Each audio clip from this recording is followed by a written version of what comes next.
Assalamualaikum warahmatullahi wabarakatuh. Anak-anakku, bagaimana kabarnya hari ini?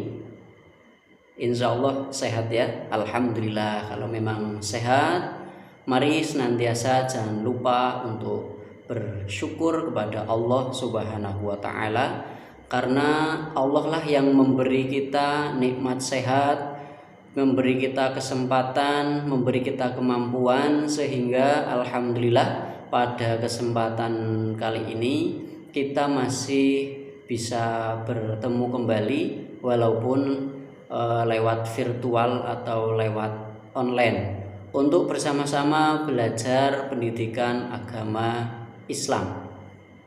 Dan sebelum kita mulai, mari kita awali dahulu dengan membaca doa sebelum belajar. A'udzu billahi minasy syaithanir rajim. Bismillahirrahmanirrahim. Rabbi zidni ilma warzuqni fahma. Amin ya rabbal alamin.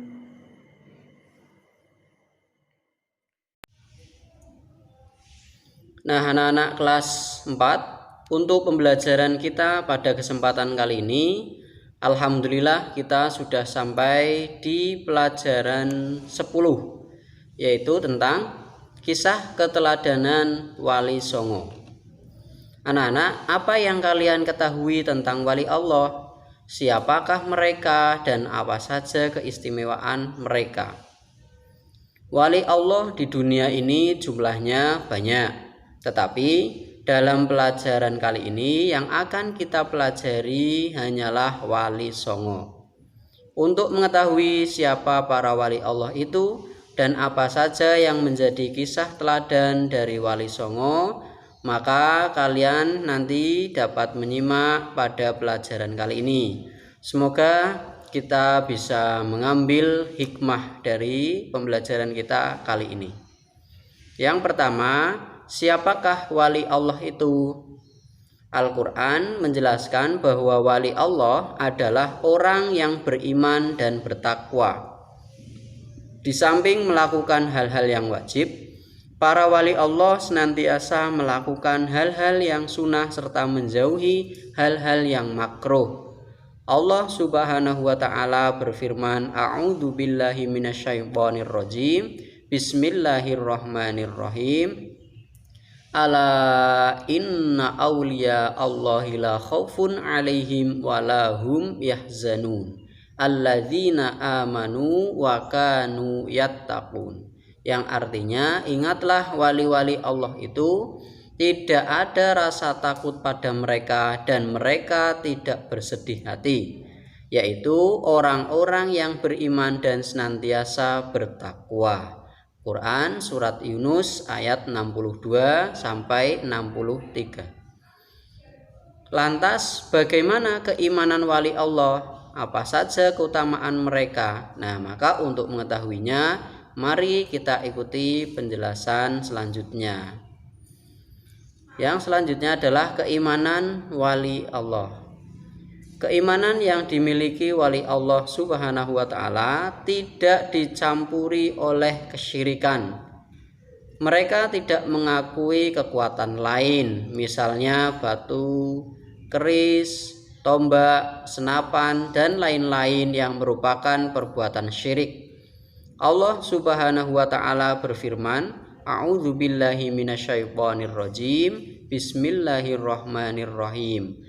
Fariqun hada wa fariqun haqqa alaihimudz dhalalah innahum muttakhadus syayatina awliya'a min dunillahi wa yahsabuna annahum muhtadun. Yang artinya, sebagian manusia ada yang mendapat hidayah, sementara sebagian yang lainnya disesatkan karena mereka sesungguhnya telah menjadikan setan-setan sebagai wali selain Allah, sementara mereka mengira bahwa mereka mendapatkan hidayah. Al-Quran surat Al-A'raf ayat 30. Yang selanjutnya, bagaimana ketakwaan wali Allah?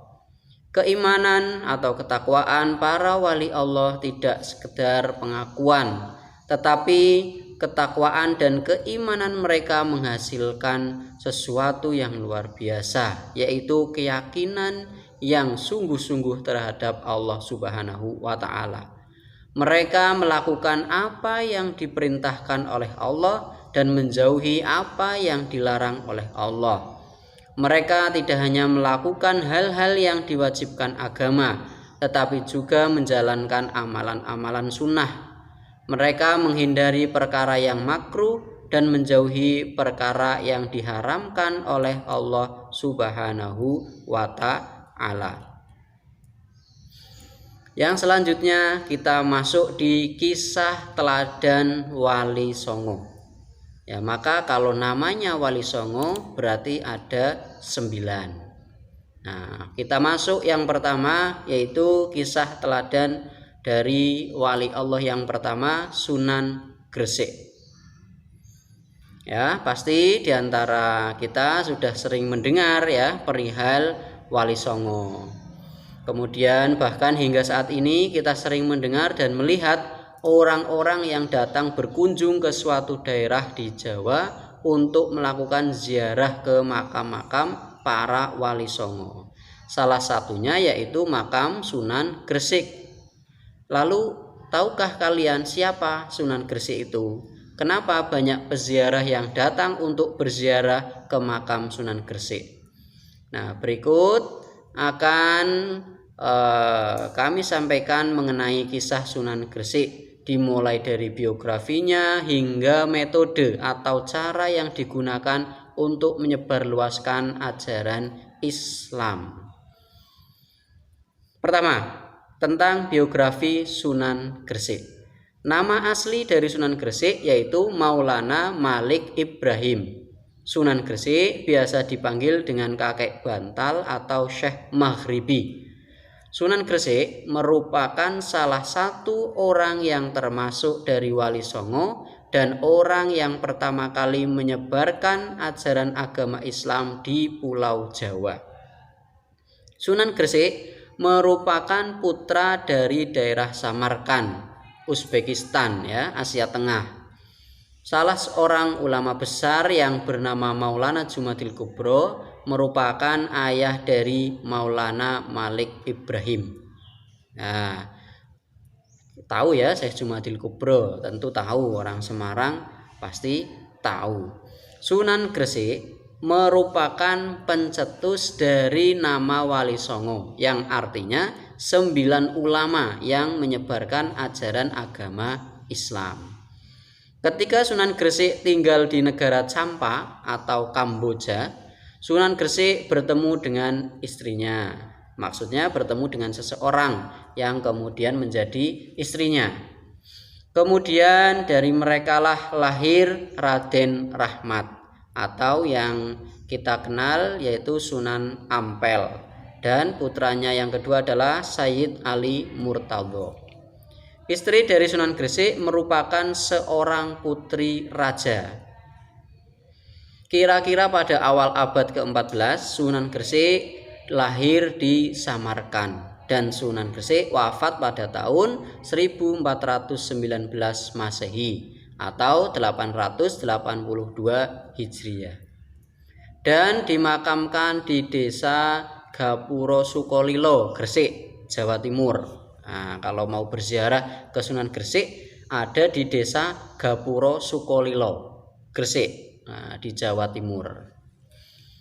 Metode atau cara dakwahnya Sunan Gresik itu bagaimana? Nah, jadi pada tahun 1379 Sunan Gresik memulai dakwah di negara Champa atau yang kita tahu yaitu negara Kamboja.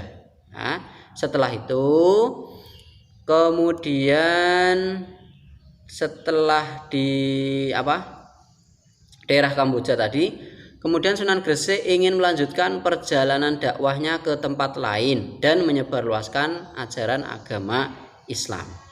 Kemudian pada tahun 1392 Masehi atau 801 Hijriah, Sunan Gresik datang ke Pulau Jawa melalui jalur laut. Sunan Gresik memulai dakwahnya di desa Sembalo pada masa kerajaan Majapahit saat itu. Sunan Gresik memulai hidupnya di desa Sembalo dengan membuka warung. Warung milik Sunan Gresik ini menjual segala jenis kebutuhan pokok dengan harga yang murah-murah yang dapat dijangkau oleh masyarakat kecil. Selain sebagai pedagang, Sunan Gresik juga dikenal sebagai tabib. Ya, tabib itu ya orang yang mengobati. Kelebihan yang dimiliki oleh Sunan Gresik yaitu mengobati penyakit, macam-macam penyakit. Sunan Gresik tidak memandang seseorang karena harta atau kedudukannya. Beliau membantu siapa saja yang membutuhkannya. Hal inilah yang membuat tiap orang yang menyukai Sunan Gresik, sehingga dapat memudahkan untuk Sunan Gresik menyebarkan ajaran agama Islam. Dengan menjadi seorang tabib, Sunan Gresik dapat mengobati orang-orang yang ada di daerah tersebut hingga ke keluarga kerajaan. Sunan Gresik diundang datang ke kerajaan untuk mengobati istri raja. Nah, begitu. Salah satu cara Sunan Gresik mendekati masyarakat Gresik yaitu dengan mempelajari bahasa Jawa. Ya, karena aslinya kan bukan orang Jawa. Cara ini merupakan cara yang cukup efektif karena komunikasi merupakan cara terbaik dalam berhubungan dengan orang lain. Menawarkan barang dagangan merupakan cara yang cukup tepat untuk belajar bahasa Jawa. Hal inilah yang dilakukan oleh Sunan Gresik. Selain itu, Sunan Gresik juga sering memberikan pengobatan gratis kepada masyarakat sekitar. Sunan Gresik juga mengajarkan warga untuk mengenal dan menggunakan tumbuh-tumbuhan yang memiliki khasiat sebagai obat. Selain berdagang dan menjadi tabib, Sunan Gresik juga mengajarkan warga sekitar untuk bertani, ya, bercocok tanam. Sunan Gresik berhasil merangkul masyarakat untuk bertani. Hal ini terbukti dari hasil bertani di sawah dan ladang yang meningkat pesat. Sunan Gresik pun tidak lupa untuk mengingatkan kepada masyarakat untuk selalu bersyukur kepada Allah yang telah memberikan rezeki dan nikmat sehat. Sunan Gresik juga membangun pesantren sebagai media dakwahnya. Dengan cara inilah Sunan Gresik menyebarluaskan ajaran agama Islam hingga ke seluruh daerah melalui para santri-santrinya. Dari sinilah juga banyak bermunculan mubaligh atau pendakwah yang dapat meneruskan dakwah dari Sunan Gresik. Sunan Gresik juga memiliki kepribadian yang baik, sopan, ramah, dan halus. Hal ini yang menyebabkan apa yang Sunan Gresik lakukan dapat mudah diterima oleh masyarakat sekitar, sehingga banyak dari masyarakat tersebut yang mau masuk Islam dan dapat menerima ajaran agama Islam yang Sunan Gresik ajarkan. Nah, jadi itu adalah termasuk tata cara atau metode yang digunakan oleh Sunan Gresik. Ya, walaupun memang kemudian banyak yang menentang itu ya. Jadi semuanya tidak lancar-lancar saja, beberapa juga ada yang menentang. Meskipun Sunan Gresik diterima, disukai oleh masyarakat Gresik, masih banyak para penganut Hindu Buddha terutama yang sulit untuk berpindah agama. Bahkan Raja Majapahit pun belum mau masuk Islam. Hal ini yang mendorong Sunan Gresik untuk membangun pesantren yang didesain dengan desain yang mirip dengan vihara dan juga pura. Meskipun demikian, Raja Majapahit yaitu saat itu Prabu Brawijaya tetap tidak mau masuk Islam. Tetapi Sunan Gresik tidak putus asa dan terus berusaha agar Prabu Brawijaya mau masuk Islam. Akhirnya Prabu Brawijaya memberikan syarat kepada Sunan Gresik. Syarat yang diajukan oleh Prabu Brawijaya yaitu agar Dewi Sari mau menikah dengannya, kemudian Prabu Brawijaya akan masuk Islam. Dewi Sari merupakan anak dari Carmain ya, tetapi Dewi Sari tidak mau menikah dengan Prabu Brawijaya. Sayangnya dalam perjalanan pulang ke negaranya, rombongan Dewi Sari termasuk Dewi Sari terkena wabah penyakit yang mematikan, yang mengakibatkan nyawanya akhirnya tidak tertolong. Karena berita kematian itulah Prabu Brawijaya menjadi sedih dan memberikan tahta dan kekuasaannya kepada Sunan Gresik. Hal ini merupakan hal yang tidak terduga dan luar biasa, sehingga dapat membuat Sunan Gresik lebih mudah dalam berdakwah. Sunan Gresik juga mendirikan masjid yang hingga kini masih ada dan terawat di Desa Leran ya. Masjid ini dibangun pada tahun 1398 sehingga masjid ini menjadi masjid tertua yang ada di Indonesia di Desa Leran gitu ya. Dalam menyebarluaskan ajaran agama Islam, Sunan Gresik tidak berputus asa dan teguh dalam merangkul masyarakat yang masih menganut agama Hindu ataupun Buddha. Demikian pembelajaran kita pada kesempatan kali ini. Mudah-mudahan khususnya kisah dari Sunan Gresik ini bisa menjadi contoh bagi kita untuk melakukan hal-hal kebaikan. Apabila ada salah, Pak Guru mohon maaf yang sebesar-besarnya. Terima kasih. Sampai bertemu di pembelajaran selanjutnya. Billahi taufik wal hidayah. Wassalamualaikum warahmatullahi wabarakatuh.